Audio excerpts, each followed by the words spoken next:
Hey what's up guys, आप देख रहे हो द इंग्रेडिएंट शो और आज हम बात करने वाले डिफेंस अपडेट्स के बारे में। वीडियो यहाँ पे बहुत ही ज़्यादा इंपॉर्टेंट होने वाली है, तो वीडियो को ज़रूर पूरा देखें। बात करेंगे सबसे पहली अपडेट के बारे में जो आ रही है 6 सॉसर्स की तरफ से। आपको ऑलरेडी पता होगा 72,400 राइफल जो हमने पहले ऑर्डर दिए थे, वो हमें जो पहला लॉट है वो ऑलरेडी डिलीवर कर दिया गया है। इसके बाद हमने दोबारा इसका ऑर्डर दिया हुआ है 72,000 राइफल्स का करीब। तो यहाँ पे जो ऑर्डर्स है वो यूनाइटेड स्टेट्स जो डिलीवरी है वो इस साल से शुरू करने वाला है। यहाँ पे कुछ चीज़ें निकल के आ रही हैं कि पाकिस्तान ने अपने जो NGOs होते हैं, जैसे कि जो यूनाइटेड स्टेट्स में जो NGOs काम करते हैं, वहाँ पे प्रेशर बनाना क्रिएट किया है कि यूनाइटेड स्टेट्स में जाके जो भी असेंबली होती है वहाँ पे जाके प्रेशर क्रिएट किया जाए कि ये जो राइफल्स हैं ये इंडिया को डिलीवर ना किए जाएं। इसका सीधा मतलब यही होता है कि जैसे कि ये जो राइफल्स हैं वो इंडिया ने लिए हैं बॉर्डर पे जो फ्रंटलाइन ट्रूप्स हैं उनको डिप्लॉय करने के लिए, साथ ही साथ काउंटर इंसर्जेंसी या फिर टेररिस्ट को अटैक करने के लिए, मतलब टेररिस्ट जब भी अटैक करते हैं तो उसको से डिफेंड करने के लिए। तो जो भी आपने ध्यान दिया होगा जो भी टेररिस्ट आते हैं वहाँ पे जो थर्ड कॉपीड जो AK-47 होती है जो पाकिस्तान में बनाई जाती है वो राइफल्स लेके आते हैं मोस्टली, और इंडियन आर्म फोर्सेस के पास भी AK-47 रहती है। कुछ अलग भी राइफल्स होती हैं, लेकिन ये जो राइफल है ये आप कह सकते हो F-INSAS ट्रूप्स की जो अपग्रेडेशन है उसके तहत किया जा रहा। तो ये राइफल जो है काफ़ी एडवांस राइफल है। इसके बारे में मैंने डिटेल वीडियो ऑलरेडी बनाई हुई है, अगर आपको देखना होगा तो आप देख लेना, डिस्क्रिप्शन में लिंक नहीं मिलेगा। एनीवेज, ये जो राइफल है इसके लिए पाकिस्तान ने प्रेशर बनाया है यूनाइटेड स्टेट्स पे कि इसको बंद किया जाए डिलीवरी। ये चीज़ें एश्योर करती हैं कि राइफल कितना अच्छा है, कितना केपेबल है और किस हद तक ऑपरेशन परफॉर्म कर सकता है। अब बात कर लेते हैं नेक्स्ट अपडेट के बारे में जो कि आ रही है नेवल गन्स को लेके, जहां पे 124 गन्स का जो हमने ऑर्डर दिया हुआ है यूनाइटेड स्टेट्स को, जो कि नेवल गन होने वाली है, यानी कि शिप्स पे जो माउंट की जाती हैं गन्स, उसके बारे में होने वाली है।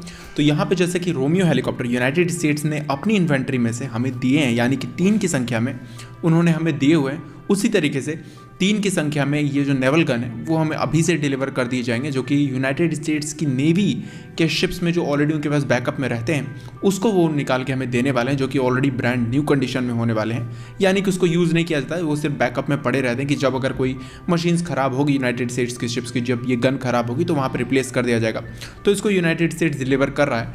ये सारी चीज़ें इसलिए की जा रही हैं कि इंडिया कहीं किसी भी तरीके से रशिया की तरफ ना जाए इन गन्स को लेके, यानी कि ऑर्डर तो दिया है इंडिया, लेकिन अगर डिले होगा तो इंडिया रशिया की तरफ जा सकता है, क्योंकि आप समझ सकते हो कि इंडिया बहुत ही पुराना कस्टमर है रशिया का, और जब चाहे तब इंडिया रशिया से कोई भी वेपन्स खरीद सकता है। भले ही यूनाइटेड स्टेट्स सैंक्शंस लगाने की धमकी देता रहे, लेकिन ऐसी चीज़ें नहीं होने वाली, क्योंकि यूनाइटेड स्टेट्स को भी पता है कि सैंक्शंस लगाने का खामियाजा उन्हें भी भुगतना पड़ेगा। अब बात कर लेते हैं नेक्स्ट अपडेट के बारे में जो कि आ रही है बाइसन की तरफ से, यानी कि MiG-21 की तरफ से। आपको ऑलरेडी पता चल गया होगा कि कल एक MiG-21 शाम को 5 बजे के करीब क्रैश हुआ था, यानी कि इसमें कुछ टेक्निकल फॉल्ट्स आ गए थे जो कि लैंडिंग के समय क्रैश हो गया था। तो यहाँ पे चीज़ें क्लियर होती नज़र आ रही हैं कि ये जो टेक्निकल फॉल्ट भले ही था, लेकिन अभी तक MiG-29 बाइसन को यूज़ करना एक बहुत ही बड़ी गलती है, क्योंकि ये ऑलरेडी बहुत बड़ा समय हो चुका है और तेजस की डील को बार डिले करना, यानी कि तेजस की डील जो है वो लास्ट ईयर ही साइन होने वाली थी, लेकिन अब उसको फिर से अभी डिले कर दिया गया, मतलब कि 2021 में एरो इंडिया में किया गया है। हो सकता है कि अगले महीने ही साइन कर दिया जाए, और आई होप कि इस बार तेजस मार्क 1 की जो डील है उसको डिले ना किया जाए। लेकिन उसके साथ साथ कुछ इंपॉर्टेंट और अच्छी खबरें भी निकल के आ रही हैं। जैसे कि आप लोगों को पता होगा कि तेजस के जो अलग अलग पार्ट्स हैं, यानी कि तेजस के विंग्स हो गए, तेजस का टेल विंग हो गया, तेजस का मिड फ्यूजलाज हो गया, फ्रंट फ्यूजलाज हो गया, कॉकपिट हो गया, या फिर आप कह सकते हो जो टेल विंग्स हो गए, ये सारी चीज़ें अलग अलग जगह से बन के आती हैं, यानी कि अलग अलग प्राइवेट कंपनीज बनाती हैं जो कि इंडिया की हैं, और उसके बाद HAL के असेंबली लाइन में इसको असेंबली किया जाता है। तो अभी जो तेजस बनाने की क्षमता है वो 10 एयरक्राफ्ट पर ईयर के आसपास की थी, यानी कि उससे कम ही बना पाती थी, करीबन 8 एयरक्राफ्ट बना पाती थी। लेकिन अब जो चीज़ें क्लियर होकर आ रही हैं, यहाँ पे HAL ने अपनी जो सेकंड फैसिलिटी है, जो असेंबली फैसिलिटी है, उसको पूरी तरीके से ओपन कर लिया है। जो उन्होंने बनाने के लिए स्टार्ट किया था करीबन 2 साल पहले, उसको पूरी तरीके से कंप्लीट कर लिया गया है। तो 2021 के एंड तक जब ये डील साइन हो जाएगी तो आप कह सकते हो कि 16 से 17 तेजस पर ईयर निकाल सकती है हाल, मतलब कि कुछ एयरक्राफ्ट्स पुराने वाले असेंबली से, कुछ एयरक्राफ्ट्स नए वाले असेंबली से। तो यहाँ पे चीज़ें मैटर करती हैं कि जब ये पार्ट्स जो हैं वो जो प्राइवेट कंपनीज है वो किस तरीके से डिलीवर करती हैं, और उसके बाद HAL की जो आप कह सकते हो किस तरीके से असेंबली करती है, वो उसकी स्पीड क्या है। और उसके अलावा एक और जो खबर आ रही है HAL की तरफ से ही, तो यहाँ पे जो जनरल इलेक्ट्रिक 414 एनहांस्ड IN-20 जो वर्जन होने वाला है, यानी कि इसका जो नाम इतना बड़ा है वो सिर्फ इसलिए है कि इंडियन एयरफोर्स ने जो फीडबैक दिए थे, यानी कि जो अभी जो तेजस FOC कैटेगरी के, तो उसके इंजन्स को लेकर जो भी फीडबैक दिए गए हैं, तो उससे यूनाइटेड स्टेट्स ने अपने उसको थोड़ा और इन्हेंस किया है, यानी कि उसकी जो कैपेबिलिटी है उसको थोड़ा और बढ़ाया है। तो उसको लेके यहाँ पे चीज़ें निकल के आ रही हैं कि इसका जो 100 का ऑर्डर है वो बहुत ही जल्द दिया जा सकता है। और उसके अलावा इसका जो पहला जो बैच होगा, यानी कि कुछ जो इंजन होंगे वो आने वाले 24 महीने में डिलीवर कर दिए जाएंगे, यानी कि तब से जब से जो पहला तेजस है वो रोल आउट होना स्टार्ट होगा, यानी कि तेजस मार्क 1 है। और उसके बाद इसको इंडिया में ही बनाया जाएगा, यानी ट्रांसफर ऑफ टेक्नोलॉजी के थ्रू, यानी यूनाइटेड स्टेट्स इसकी IP तो नहीं देगा, लेकिन इंडिया में ही इस इंजन को मैन्युफैक्चर करेगा HAL के साथ मिलकर। तो ये काफ़ी बड़ी बात होने वाली है।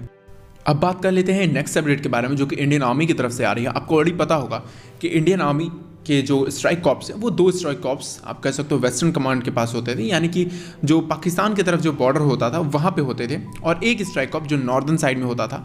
तो यहाँ पे अब रिफॉर्मेशन लाई गई है, यानी कि इसको रिफॉर्म किया गया है। यहाँ पे अब 2 और स्ट्राइक कॉर्प्स जो हैं वो अब नॉर्दर्न लद्दाख सेक्टर में होंगे, मतलब नॉर्दर्न रीजन में होंगे। और उसके अलावा यानी कि कुछ जो सोल्जर्स होंगे वो अरुणाचल और आप कह सकते हो नेपाल बॉर्डर, सिक्किम बॉर्डर के आसपास रहेंगे, कुछ जो होंगे वो लद्दाख के एरिया में होंगे, और पाकिस्तान के पास तो ऑलरेडी डिप्लॉयड हैं। तो यहाँ पर चीज़ें इस तरीके से क्लियर होती आ रही हैं कि इंडिया अब चाइना को बड़े थ्रेट की तरह से देख रहा है। पहले चाइना को एक कॉम्पिटिटर की तरह देखा जाता था, लेकिन अब एक बड़ा थ्रेट हो चुका है चाइना इंडिया के लिए, और इसके लिए इंडिया को एक्शंस लेना काफ़ी ज़्यादा ज़रूरी हो गया है। अब बात कर लेते हैं नेक्स्ट अपडेट के बारे में, जो कि डिफेंस अपडेट तो नहीं, पर ये काफ़ी इंपॉर्टेंट अपडेट है। आपको ऑलरेडी पता होगा हमारे फॉर्मर प्रेसिडेंट प्रणब मुखर्जी, उन्होंने जो अपनी बुक्स लिखी हैं तो उसमें कुछ चीज़ें निकल के आई हैं। उन्होंने ये कहा है कि पंडित जवाहरलाल नेहरू, जो कि हमारे पुराने प्रधानमंत्री थे, जो कि हमारे पहले प्रधानमंत्री थे, उनकी तरफ से जो गलतियां की गई हैं कि नेपाल को इंडिया में नहीं शामिल किया गया, क्योंकि नेपाल ऑलरेडी तैयार था इंडिया में शामिल होने के लिए, और नेपाल को इंडिया में नहीं शामिल करना उनकी सबसे बड़ी भूल होती। अगर आज नेपाल हमारे पास होता तो हम तिब्बत को आज़ाद करा सकते थे, क्योंकि इंडिया का डेटरेंस ज़्यादा होता चाइना की तरफ। और उसके अलावा उन्होंने क्रिटिसाइज़ किया है प्रधानमंत्री नरेंद्र मोदी को कि 2016 का जो अटैक हुआ था, यानी कि जो सर्जिकल स्ट्राइक हुआ था, उसको इतना ज़्यादा, यानी कि इतने लार्ज स्केल पे उसको जो एडवर्टाइज़ किया गया है कि हमने सर्जिकल स्ट्राइक किया, उससे कुछ ज़्यादा फ़ायदा नहीं हुआ है, यानी कि इंडियन आर्म फोर्सेस को और इंडियन एक एज अ कंट्री को कुछ ज़्यादा फ़ायदा नहीं हुआ है। तो आपको क्या लगता है इन सारी चीज़ों के बारे में कि सर्जिकल स्ट्राइक को पब्लिकली ज़्यादा बताकर क्या इंडिया को कुछ फ़ायदा हुआ है या फिर नहीं? तो इसके बारे में कमेंट करके ज़रूर बताना कमेंट सेक्शन में। आज के वीडियो के लिए इतना ही। अंत तक वीडियो को देखने के लिए धन्यवाद। चैनल को ज़रूर सब्सक्राइब कर देना, वीडियो को लाइक ज़रूर कर देना। जय हिंद।